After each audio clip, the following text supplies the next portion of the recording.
Allô, bonjour, bienvenue au tirage hebdomadaire de la semaine du 27 décembre 2021 au 2 janvier 2022.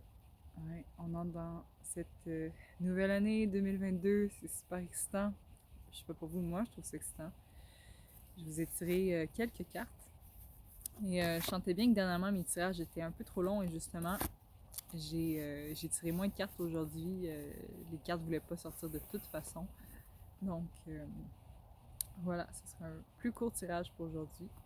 J'espère que vous allez bien, que vous avez du bon temps avec vous-même, peut-être avec des amis, peut-être avec la famille. Puis, juste en introduction, on a la nouvelle lune qui s'en vient justement, qui va être le dimanche 2 janvier. Probablement le 1er janvier au samedi pour le Québec. Donc, c'est vraiment intéressant de voir que cette nouvelle lune arrive à peu près en même temps que la nouvelle année, justement, a débuté. Puis, c'est une nouvelle lune en Capricorne. Capricorne qui est vraiment, justement, un batailleur persévérant pour concrétiser dans la matière, parce que c'est un signe de terre, ses rêves, ses désirs. Donc, c'est très beau. Ça donne beaucoup d'espoir des gens partant pour cette année. De toute façon, on en fait ce qu'on veut, hein, quand même. Alors, commençons. La première carte que j'ai pigée, c'est intéressant, un petit bâton devant la caméra. En tout cas, c'est pas vraiment important. C'est la carte de la prêtresse. Et cette carte-là, elle arrive pour nous rappeler justement d'incarner notre part divine, de peut-être moins focuser sur tout ce qui se passe à l'extérieur de nous et sur justement tout le côté physique, matérialité justement qui se passe autour de nous, et se rappeler, se permettre. J'ai envie de combiner les cartes parce qu'ils partent tous, mais se permettre justement une renaissance. Une renaissance. Et une renaissance en nouvelle année, c'est magnifique. C'est exactement ce qu'on souhaite. C'est toujours un moment pour prendre un temps de bilan et définir qu'est-ce qu'on veut pour la nouvelle année. Donc, invitation à incarner notre divinité et à cesser de se rendre plus petit que l'on est. Justement, à laisser tomber le masque qu'on a porté pour se protéger et qui est parfait. Ça fait peut-être très longtemps qu'on le porte, depuis peut-être des années, peut-être toute notre vie. Mais là, maintenant, on est prêt à le laisser aller. On est en sécurité. On fait des choix qui sont alignés avec nous. On s'entoure des bonnes personnes, dans des bons environnements sains.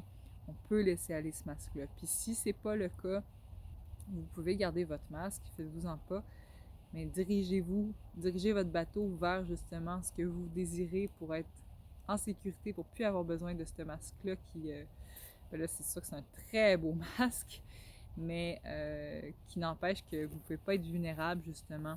Donc, si vous êtes bien entouré, permettez-vous d'être vulnérable tranquillement. Moi, ça a vraiment été une thématique cette année, la vulnérabilité, puis réaliser justement que le masque était là depuis toute ma vie, puis que je peux tranquillement le laisser aller, que je suis en sécurité, que justement ma belle prêtresse, elle va justement avec son intuition qui est très puissante, me guider exactement où j'ai besoin d'aller et que j'aurais pas à m'inquiéter, je vais toujours être en sécurité où je suis. Donc justement, la maîtrise. La maîtrise, je le vois dans les deux sens du message.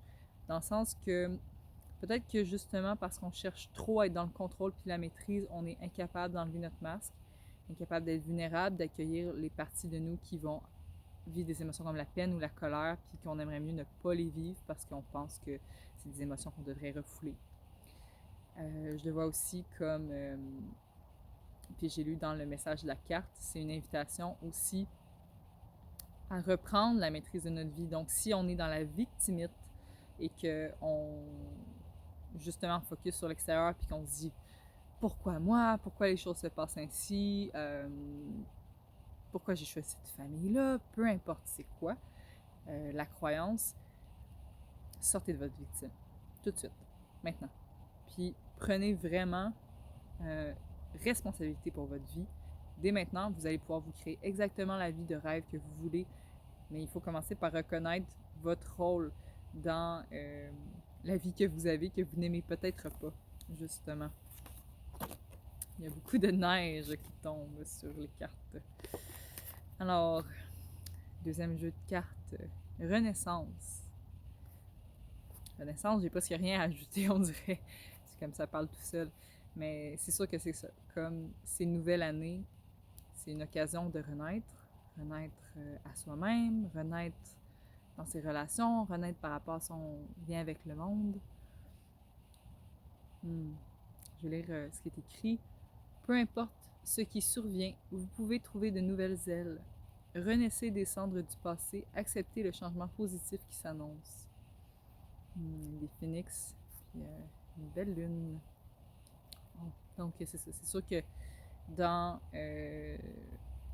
exemple, laisser aller le passé, ça peut être justement laisser aller le masque, puis laisser aller tout ce qui empêchait à votre grande prêtresse de s'incarner puis d'être là.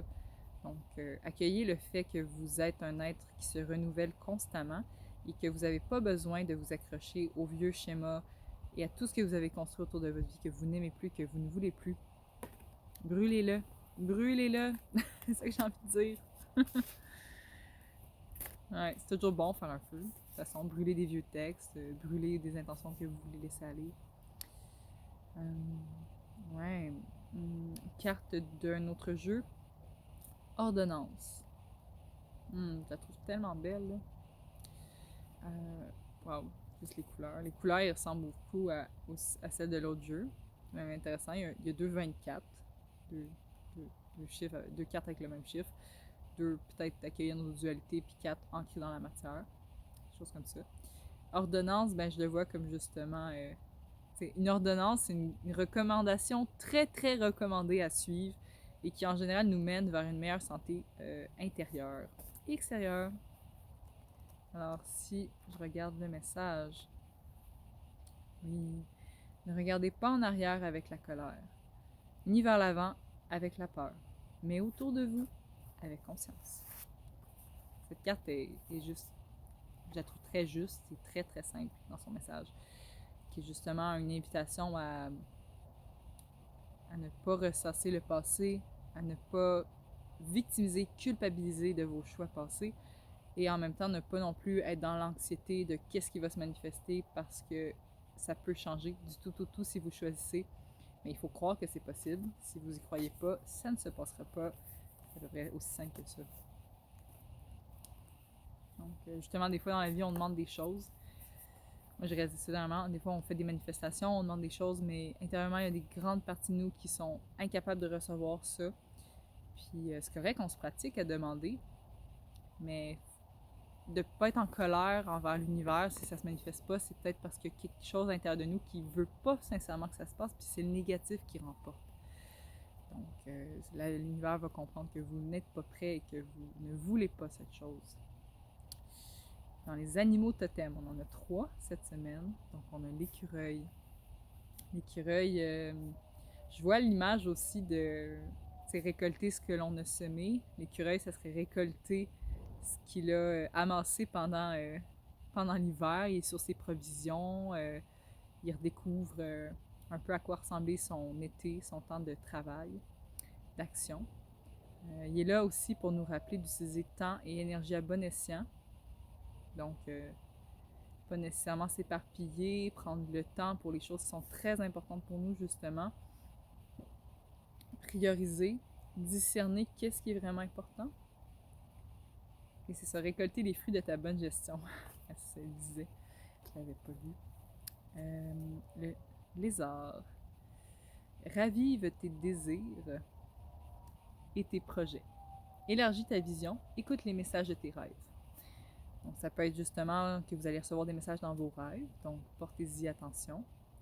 Le lézard, ce qui est intéressant, c'est que pour sauver sa vie, il est prêt à perdre sa queue ou une de ses pattes et ça va se régénérer.